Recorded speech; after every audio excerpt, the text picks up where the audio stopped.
Welcome to MCN and another one of our long-term test bike reviews.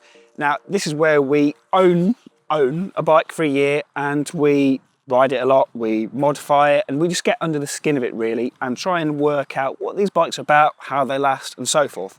Now, Justin, road tester, has been lucky enough to have the bike of 2025, arguably, the CB1000 Hornet SP. And when did you get it? Start very early last year. We've had it over a year now. Yeah. Last February this arrived and we're now well over 13,000 miles on it though. Yep. So yeah, 13,405. So that would say our Hornet is probably one of the highest mileage CB1000s out there, if not the highest mileage. Yeah. I mean, if you can prove us wrong, please get busy in the comments and let us know. But suffice to say, we've put a lot of miles on this and learned quite a bit about it. So you put it out on social media, what people wanted to know about this bike in anticipation of this video. So this is from Facebook, Instagram, places like that. Yes, on MCN usual socials. channels, yeah. Yep, so I'm going to just dive into them and you can start answering Let's see what we can do. What's the MPG like from Andrew Gorman? Fantastic. Well, Andrew, the MPG is around 46.5 miles to the gallon. Okay. And it's been on track, it's been commuted, 90 mile, 100 mile round trip, depending on how much fun we're having. I mean, it's been properly used. So I would say that's a pretty fair miles per gallon, really. And that's your start to finish every single last litre of fuel? Yes. I think that's respectable for a 150 horsepower bike with no fairing. Definitely. Okay, good. Is there excessive heat from the motor? From Armando Lurio, I think that is. I'll probably pronounce that wrong again. Okay, well no, that's not a bad question actually, because you know, it's all quite exposed and your legs hang down either side of it when you're in traffic in summer and whatnot, but I've not really noticed anything at all. Even when the fan's blowing, it seems to blow it away from you. So excessive heat, not something that I've had an issue with. Okay, so. On the less sensible side, how fast does it go? And in what gears can you power wheelie? Leslie Warren. That's an interesting one. How fast does it go? Well, we've had it on track and we have done some speed testing on it as well. Now, I can't remember what our... It was about 150. It was, yeah, let's say 150. The chassis is quite short, the wheelbase is quite short. And when you start getting to those sort of speeds, it can start to feel... I remember that actually. Yeah, the front end just starts to get a bit twitchy and a bit light. So you're better off relating it to some of the track work that we've done in terms of does it wheelie? Yeah. Would be fair. Yeah. It does. I mean, let's face it, again, that short wheelbase, the power is 155 horsepower in this. You really only need to whack the throttle open and it's going to start lifting the gear in first, second, third, no problem at all. But I will say that Cadwell was interesting because obviously over the mountain it had a little bit of a tendency to lift the front end. Yeah. And that's how we learned all about traction control and anti-wheelie. So Kevin Paul wants to know, is the traction control too intrusive and do you think it should have an IMU? That's a really good point, and we've kind of got to look at the thinking behind the whole Hornet really, because as far as we know, the idea was to bring this out at a ridiculously low price. Let's say great value at under 10 grand. And if you would start to stick other electronics in it, the IMU and whatever, we could have been talking about a 12 grand bike instead of a 10 grand bike. So do I think it should have an IMU? Not really, not when you think what this bike is about. I think we can live without it to have one of these for under 10 grand. Yeah. But let's talk about the practicalities of having an IMU. And lots of things then change. For example, the traction control and the anti-wheelie. This has basically got an on-off switch. Yeah.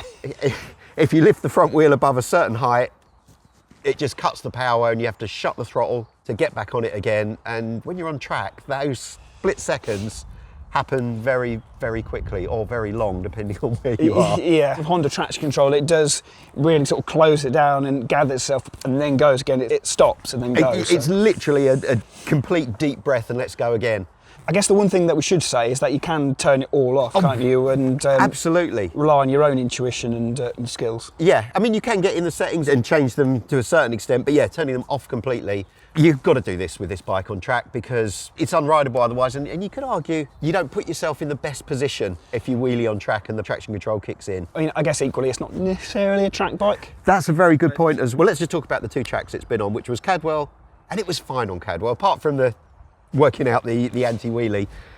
The length and the nature of that track isn't too bad on a naked bike. It's fine, but when we took it to Donington, it was hard work. I mean, let's just say some of the straights you are literally clinging on by the end. Yeah. And then of course you're having to brake and the forces are all going the other way, and it's an exhausting bike to ride on a fast track. Yeah, that's quite common for this kind of strata of nakeds, not your Chuonos and so forth that are a bit more superbike based, but... I wouldn't buy one for a track bike.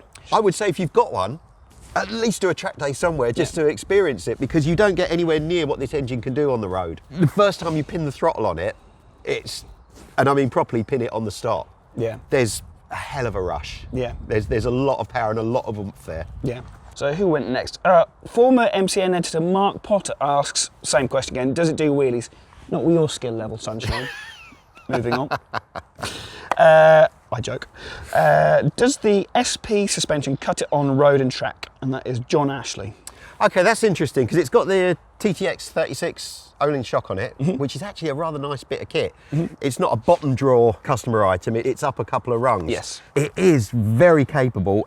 So before you started setting it up, was it on the firm side or the soft side? Yeah, it was on the firm side. It was a little bit harsh when I first set it up. Now, I should also stress that some of my journey is across fen roads that are a bit bumpy and battered, but when you get the settings right on this, it's a decent enough shock with enough of a range of settings on it that I've basically been riding around with 2 lots of settings. And because they're so easy to adjust, when I get to they're plastic thumb wheels. They're the ones, yeah.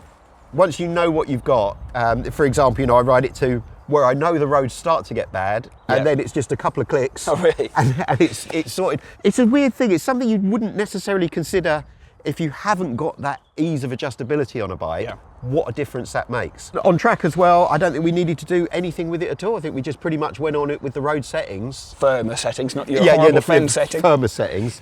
That shock is a really nice bit of kit to have on what's essentially a standard bike. Forks, I seem to recall, because I was at Donington with you and we spent a bit more time playing with them and were a little bit disappointed by them. Yeah, I mean, we didn't, preload, there wasn't really much range of adjustment at all, if I remember. So I remember we were standing there trying to wind some more preload on it to reduce the sag, and it just wasn't really reducing it by a meaningful amount. So I don't know what's going on with the spring rates or the adjustment there, but I think really that's a case for going to a suspension specialist, get it re-sprung and maybe a little bit of a revalve as well. Yeah. As a compromise, you're always chasing what you've got on the shock with the forks on this. That's always going to be the case. But with somebody really knowing what they're doing, I think you could really get the front end of this set up nicely. But again, if you had the level of adjustment and quality at the front end you've got at the back, we'd be up to 12, 13 grand again. Yeah, sure. The price of the bike's going to go up. So I mean, we said about there's a bit of a high speed wobble. That's more to do with geometry. Initially when we had it, a rapid change of direction could just unsettle the front a little bit. Now whether that was tyres, because it comes on the Bridgestone S22s, and there may have just been a bit of rolling around the radius quickly of the tyre that was just unsettling it. It may have been the way the forks were initially set up, but we did dial that out. Better tyres and a bit of a tweak on the suspension, and we lost that. But out of the box, it was just, as you change direction quickly, it would just unsettle midway through. And that sort of ties into the next question from Jonathan Adams, who says, can it scratch? We've sort of answered that, and yes. Yeah, no problem at all. I mean, it's basically what a bike like this is built for, to be fair. Yeah. And that is where it's at its best, getting out on some twisty B roads and just letting it all hang out, for want of a better word. That's a mental picture I didn't really Sorry about that. So, who have we got next? Kevin Paul, he's prolific here. He was good. Yeah. Well, Kevin, this is almost a personalised review. So, how uncomfortable is the seat? Very. Okay. Simple. Okay, let's go into a little bit more detail on that. I think is only fair. Look, it's a forward canted seat, which ties in with the riding position perfectly well. You've got the pegs are fairly well rear set without being uncomfortable. It basically has you over the front, over the bars, and for about 75 miles, that's good fun. Yeah. Anything beyond that, and it becomes a stress position. Yes, it does. So, I mean, there's not a huge amount of padding there, to be honest. It's a sports bike seat. It's a naked sporty bike. Long distance isn't really what this is for. No, I remember you coming back from a long distance journey with near enough tears in your eyes. Yeah. Will taller, bigger riders be comfortable on it? Obviously, you can't necessarily. No, but I'm 5'11", 34 inside leg. I think that's about as average as it kind of gets, really. But I've seen taller riders on it. It's got more than enough room for me. And I always find this strange when you look at any action photos of actually, it looks tiny. Yeah. It really does look like a small bike, but the reality isn't quite that. No, it's not. And I'm going to defer slightly to some of the comments I've seen online under this very post. where there were riders claiming to be well over 6 foot and actually had a photo of themselves on the bike. And although it did look a little bit like a bear at a fairground, they were happy with it. Yeah. Let's put it that way. Taller is one thing. I mean, if you're carrying a bit of extra timber, let's say. You had a good Christmas, yeah. It's got more than enough power to pull you along. And that isn't going to be an issue. Yeah. Lots of room to move around, as I've said. Yes, I think taller and bigger riders won't have too much trouble on it. Kevin Paul's final question is the SC Project exhaust worth the price? So this is Honda's own officially sanctioned accessory, Yes. SC Project exhaust. Now, let's just talk aesthetics point of view, first of all. Mm-hmm. Is it worth $1,000 from that point of view? Yes, because the stock exhaust is a horrible looking It's quite cheap and suitcase of a nasty, thing. Yeah, it's not a pleasant looking device. So from that point of view, and it weighs considerably less. I think this is 4 kilos less nearly than the stock You'll system. know about that, yeah. In that respect, it looks a lot better. I mean, a nice bit of carbon done nicely always looks nice. It sounds a little bit better. It's not loud, but it's got a little bit more that tickles that inner ear and just makes you A bit more bass and resonance. a little bit more bass and resonance, a little bit raspier. Just brings out the hooligan in you, perhaps just a little bit more, though it's not obnoxious in any way. If it was me, I'd probably be ticking that box. Sure. People are going to notice that you've accessorised this bike in a few ways, so I'm going to get you to walk to the front and then come back to me and just quickly rattle off what you fitted and whether it was worth having. Okay, will do, because the beauty of a naked bike is you've got a blank canvas to a certain extent, so you can start adding some bits to make it look smart. It's got Honda's Sport Pack, which is this little fly screen at the front, which is for aesthetics, obviously. Single seat cowl, some little fairings underneath that almost look like a belly pan. The standard mirrors, you can only really see your elbows in. So I wanted some Burrow mirrors from Evotech that allow you to see more than your elbow, which is fantastic. But it's the way they're made. They're really exquisitely, beautifully made things, and they come wonderfully packaged. And you even get a video that shows you how to fit them. There's something about the whole process that these guys have really thought about. They are very thorough, yeah. Very thorough. So we've also got the Evotech Radguard. Radguard's a bit of a no-brainer really, because Rads cost a fortune. And the tail tidy as well. The tail tidy is really nice. It gives it that little stunted, spiky butt. Yeah. I like how this kind of machined edge tapers down to match the OE indicators. Yeah, somebody's thought about that. Yeah, the way these things just all fit together is just lovely. They even come with plugs that fit into the original loom, so you don't have to break or cut anything. Really nicely done. And we've got the bit of crash protection from Evotech as well. Which fortunately you've not put to test, but I mean they go through the frame and the engine case, so they're quite well supported, so you would like to think they will Exactly. do You're going to scuff and replace the slider rather than have a bent frame or a bent engine or anything like that. You would hope so, yeah. Any rumours it'll come with cruise control? So I'm going to just answer that one for you. No, not at this stage. We're obviously into the second model year and they've not made any changes. I would say they'll wait until at least 3 years of initial production before they make a change. Will they do it then? I would guess so, but there's been no word from Honda. They don't tell us what they're doing in the future. So Kerry Clark asked, will it come out with an e-clutch?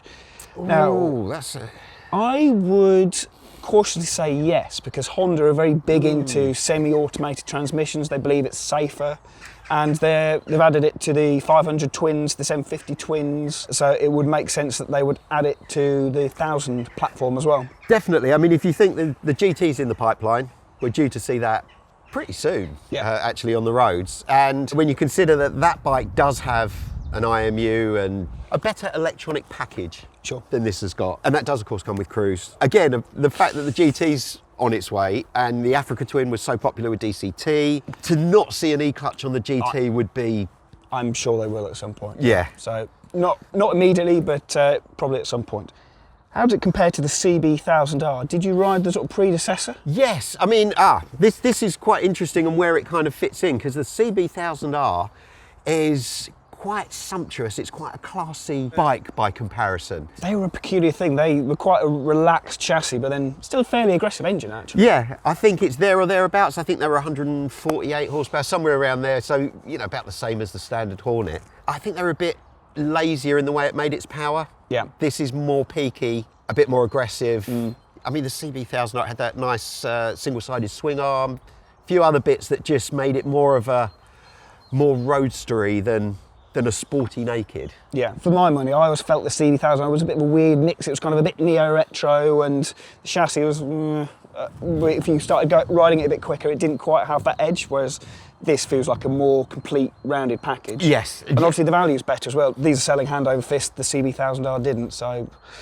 How's the finish held up through winter, which is probably something you can advise on more than most? Now this is a really interesting point, because this came to us in February last year, so it arrived in winter, and by the first couple of ride outs we'd noticed these sort of black spots on the rear hangers and a few little bits like that were surprising to see so soon. Yeah.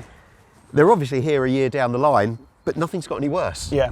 So it kind of went through this initial trial where it's got stained in a few places and it's picked up some spots and things, but another whole winter and it's not got any worse. So I would say it survived it pretty well. Once you start looking at various fasteners and things, you look at the engine and the brakes, okay, on those generic sort of... Yeah, those kind of passivated fasteners. Yeah, they've got a bit white and blotchy, but if you just get some ACF 50 on a rag, a lot of this would disappear. I think a deep clean or a detail, as people like to call it, it, would probably bring a lot of that. Nothing's bubbled up or peeled off or anything like that. So yeah, when you're commuting on something, you can't always clean it every weekend. Yeah, you can't be like Needsy with his toothbrush on his chain links. No, exactly. Much as we'd like to be. Yes. But for the fact that it's been used day in, day out on some, some really crap. Sometimes I've turned up to work with it covered in mud because of where I live out in the in the boondocks. From that point of view, it's come through a year pretty well. Yeah, I was curious about the paint finishes because obviously it's kind of a satinish sheen, and sometimes that kind of wears and sort of polishes. And also, I know that the editor of Ride magazine, Matt, he had the base Hornet for a little while as well. And the gloss finish on that wore through really quickly. Yes. It was shocking, to be honest. But this one looks like it's lasted okay. It's held out better. I mean, there are a couple of bits of wear on here that are down to strapping luggage on and not necessarily getting it 100% right, sort of around the tail unit. Painted bit, yeah. I've been strapping luggage to this bike, but I wonder how many owners out there are actually going to be strapping a 30-litre tail pack on the back. I guess the thing is you'd probably want to use something like a Ventura rack system or a kind of a plate to separate your luggage from your bodywork. Yeah, other things that have really coped well, the wheels look fine, there's been no peeling, or that gold finish has been spot on the wheels. Yeah, there's just a bit where I've used it. I mean, you get the light right on that panel there, and you can see where I've had a bit of luggage tied down really tight on it, where it's just polished it a little bit. The problem with this kind of finish is once you do mark it, you can't bring it back. Without polish it out. No, you can't polish it out, and yeah, that's a little bit of an issue. But look, so I guess we'd advise caution. I would advise caution, and you can actually get panniers for these. Okay. Which do you recall who makes them? I don't recall who makes it. It's going to come back to me in a minute. Hepco and Becker. I'm going to say SW Motec. Okay. I think I'm going to say SW Motec. I'm going to stand by that. Well, when we remember, we'll drop it on will screen. attach it.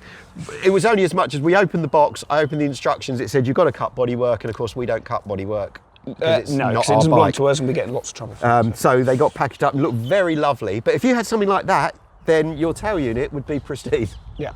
Who have we got left? So, it's Kevin Paul again. He's curious. He is curious. He is curious. If he's not put a deposit down now, he's wasted our time.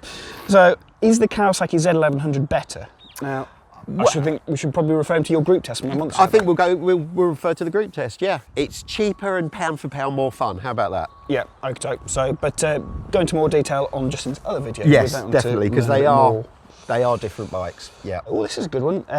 Boris _Mulder21 and Dave Malone 88. What would stop you buying one? What would stop me buying one? For me personally, now this is obviously coming very much from my point of view, just be the versatility of a sporty naked bike. I've enjoyed, every time I get on this, I really, really enjoy riding it. Even just having a quick hop out from work to come and stand in this location and film this video, short enough that I didn't have to put earplugs in, yet I still arrived with a smile on my face because they've got that element of this bike so right. Yeah, it's the versatility that would stop me personally from buying it. Now, if I was in the market for a sporty naked, I would have to think, I'd really have to think long and hard, because we know that there are certain issues with this bike that we are going to come to in due course. As to whether they'd actually put me off buying it, because there aren't actually any questions over reliability at the moment. We've not broke it. So. Yeah, exactly. And not that we've tried, but we've had a good opportunity to break it. It's got a 6-year Honda warranty. Is that contingent on it being serviced with Honda? Yes. Okay. Yeah. It's very So typical. if you're in the habit of buying new bikes, would you keep one for 6 years? Yeah. And I think if you're going to sell this in 3, you're going to buy it on a PCB, the method of the modern world. Yeah. There's not much that would stop me having this as a very strong contender. Yeah. And I guess really we should address the people who sit there going, tell us about the oil.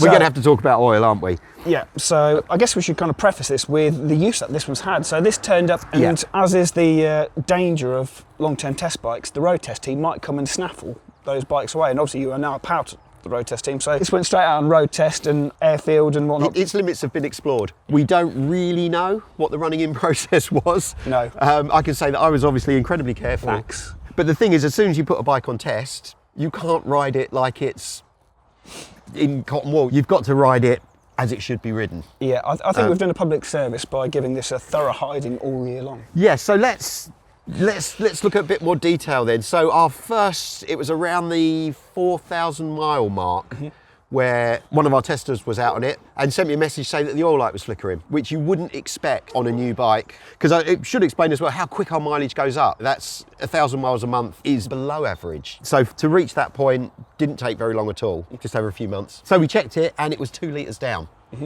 which, Wow. yeah, is a lot. Not surprising that the fact is that our oil consumption has been on average 300 mils per 1,000 miles. Yeah. That's on average across the whole period that we've owned it. Now, in that early period when it was getting speed tested and it was out on test, it was probably drinking more, hence the fact it was 2 litres down before anybody knew.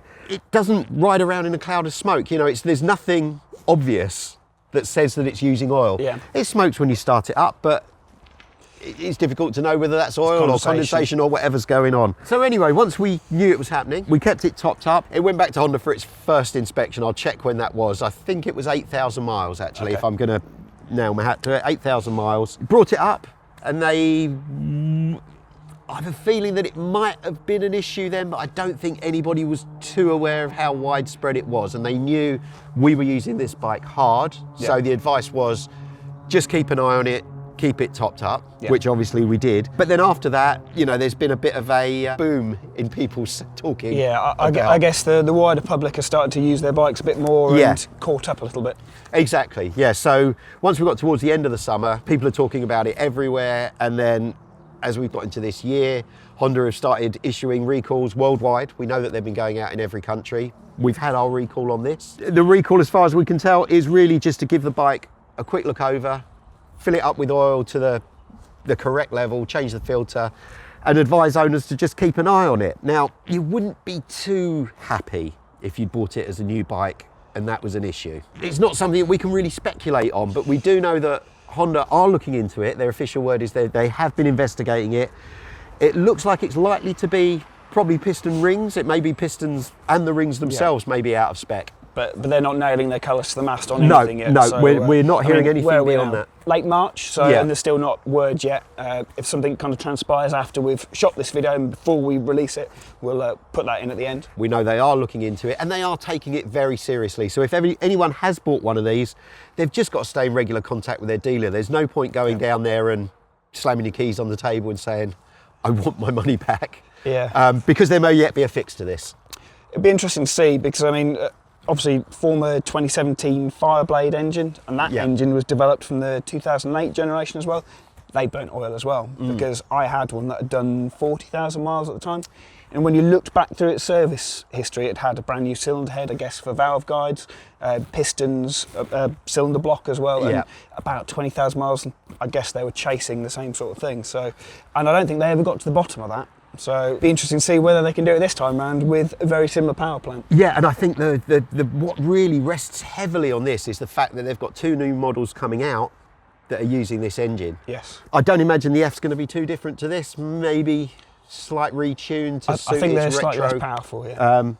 But the GT, I think, is the big one because that gives Honda a way into with a really exciting bike in a segment of the market that's really popular, and they have to be able to stand behind it. You can't be planning a 1,500, 2,000 mile tour with a bike that's going to drink its oil. No, but we've ridden the GT. For me, it's everything that this could have been from a practicality point of view. For you personally, I Yeah, guess, for me personally. The GT is a really interesting bike, and I'd be very surprised if Honda didn't have a firm stance before that actually hits the showrooms. Yeah. And this is quite a good one actually, because the SP sold loads off the start, and you could, but not the standard one. Is the SP worth the extra 1,000 over the standard one? Yeah, no, that is a very good question. So it's £1,000 difference in effect is what we were looking at. And for £1,000 you get a decent Olin shock, you get a quick shifter, and you get Brembo Stylema calipers. I think that's worth £1,000, isn't it? Yeah. I've spent a little bit of time on not this one, but the Hornet in general, and I thought the shock alone was probably worth it. Yes, yeah. Brakes not so much. The Nissans on the standard one are pretty good. I'd agree with that, but when you pull up at the pub or at a bike meet and you've got those Brembo calipers sitting at the front, it does look kind of cool. So, It's curb appeal more than anything else, isn't it, rather than a practical benefit. Yeah, exactly. Quick shifter on the SP only, I believe, isn't it? Yes. And it's an option on the standard It one. is, yeah. But shock and quick shifter alone, and then actually I think more of the SPs come on nicer tyres. Yeah, the standard yes. one tends to come on those horrible Dunlop Road Sports. Definitely, but I will say we did run this on Sport Smart 4s. Yes, proper aftermarket tyres rather than OE dross. Yeah, and I just will say they've all been much of a muchness, the tyres we've tried on, as in, you know, they're all that sort of fairly sporty road tyres. The Dunlops were the pick of it for me. Sport Smart 4s? Yeah, they just work with the bike really nicely. I mean, we've done S22s and S23s, and, you know, those tyres are unremarkable in actually how effective and how good they are. It's that modern tyre thing of, there's nothing I could say that I particularly like about them, but I've never questioned them once. Those Bridgestones are very good at quietly getting on with the job to the point you almost don't think about them. And Exactly. then realise you don't have any. Yeah, that's the thing, yeah. Yeah. And then at the moment you've got Pirelli Rosso 4s on as well. Yes, which they've only been through winter. All the other tyres within this, you know, this same kind of range, they warm up nice and quickly. They're as durable as any road tyre that you're going to get. They're not soft track tyres or anything like that. So just a decent set of tyres on this. You don't need to spend silly money. Oh, come on, stop being non-committal. Go into your head, which tyres are you going to choose? I'm going to go for the Dunlops. Yep. Dunlop Sport Smarts were really nice on it. They were just plush enough to suit the bike as a road bike. Okay. Well, I think that brings us to the end of our sort of review of your 13,000 miles with it. But if you do have any questions, you can drop them in the comments below. Find us on socials, probably stalk Justin if you want to as well, and ask him some more, and let us know. And thank you for watching. Please drop a like if you have liked Justin's review of the Hornet SP, and subscribe to see more of these in the future. Thank you very much.